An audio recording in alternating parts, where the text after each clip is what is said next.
கடவுள் தந்த வரத்தை கவனக்குறைவால் தொலைத்து நிற்கிறேன் என் தேவதையை. நான் அதிகமாய் படிக்கவில்லை, ரொம்ப அழகானவனும் அல்ல என்பது எனக்கே தெரியும். என்னிடம் இருப்பது என் பொறுமையும் என் புன்சிரிப்பும், மற்றவர்களுக்கு நான் உதவும் குணமும், குழந்தையாய் என் மனது. அவ்வளவுதான். எதற்கும் ஆசைப்பட்டதில்லை. கடவுள் வரமாய் அழகிய தேவதையை என் கண்ணில் காண்பிப்பார் என்று அவள்தான் என் உலகம் என்று நான் கனவில் கூட நினைத்ததில்லை.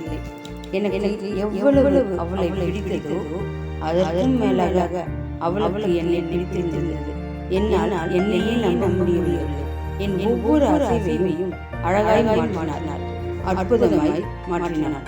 என்னை மற்றவர் பார்த்து திகைக்கும் அளவிற்கு மெல்ல மெல்ல என்னை செதுக்கினாள், ஒரு சிற்பியை போல். அன்பால் இருவர் வீட்டிலும்